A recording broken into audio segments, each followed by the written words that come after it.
Hello, today we're going to be talking about why are prospects ghosting you? Why did they say yes at the end of the call and then you went to follow up with them and they completely disappeared? So in this video, I'm going to give you some strategies and how to stop that from happening so that you can close more deals and make more commissions. You might be asking, who is this guy? My name is Caleb Lassar. I'm a sales trainer to high performers. So if you're the kind of person that wants to top the company leaderboards, make more commission, and just sell more deals in 2024, then we can definitely help. So one of the first things you need to understand about why prospects are ghosting is this is really a question about, did you set the frame right? And it's a fantastic book that you can read. It's called Oren Klaff Pitch Anything. That's Oren Klaff Pitch Anything. He talks about the reason why people don't come back to you is because you've entered something called the chaser dynamic. Right? You're going to have to follow up and keep pushing and keep asking. And it starts feeling a little bit weird because you're like, am I pushing too much? Am I following up too much? They said yes, but now I feel kind of left out in the cold. I don't know if I should continue pushing. I'm feeling a bit overly salesy here.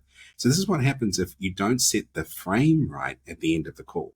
Now, the best way to understand a frame in the most simple context is he who owns the frame asks the questions. So if you're the person in the conversation that is asking the questions of the prospect, then you are in control of the frame. You're not in the chaser dynamic, you're in the consultant dynamic. And so the really important thing to understand here about this dynamic is if at the end of the call, the prospect asks you to think about it, or they need to go talk to their wife, or there's some kind of thing that means they have to come back, if you agree to just sending them information, yeah, sure, I'll email that to you. Yeah, sure, I'll send you a text and I'll check on you in a couple of days. It might seem like the nice thing to do, but what you've actually done is you've given away the frame and you've put yourself in the chaser position, right? Because you're going to have to now chase them and follow up rather than the consulting position. So what can we do instead? Well, one of the things I encourage my clients to do is to set another meeting for the meeting. So at the end of this call where the person says, I need to talk to my partner about it, you can say, fantastic. We personally don't believe in handling the partner objection. I don't know about you, but if you've ever bought something and you have a partner, it's actually a nice thing to do to consult with them. So we don't believe in handling the partner objection. We might just say something along the lines of, is there anything about today's conversation that felt a little bit unsure? Anything that you need clarity on?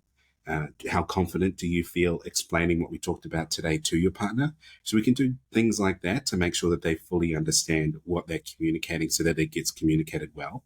But we won't ever try and say to somebody, if you were a real man, you would make the decision without her. Or if you wore the pants and you wouldn't need to ask your husband. Like, it's kind of gross. And I think people understand that stuff is just a little bit BS now, especially if you've been selling for a while and you've just noticed a change in the market. People are slightly more skeptical, if you will. So what we want to do instead is set another meeting for the meeting. Sure, prospect, you can think about it. Is there anything that was unclear today that we can go over? Anything unsure? Anything that you might have felt like you wanted to ask, but you didn't feel like you could? Great. Okay, fantastic. So how about we catch up this time tomorrow? Would that be enough time for you to think about what you need to think about and we can talk about it? Yeah, sure. Cool.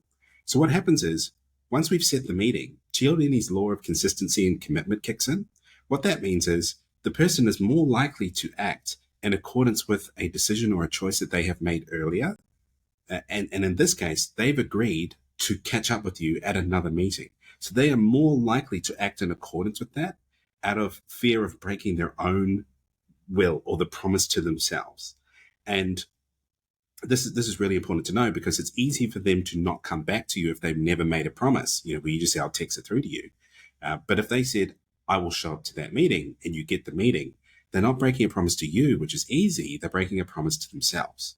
So this is the root cause of ghosting. And this is one way in which you can stop it from happening is making sure that you set another meeting for a meeting. If you love this content, you're probably going to love our next video, which is the high performance mindsets that you need in order to be a top performer in 2024. It should be somewhere on the screen, and I'll see you there.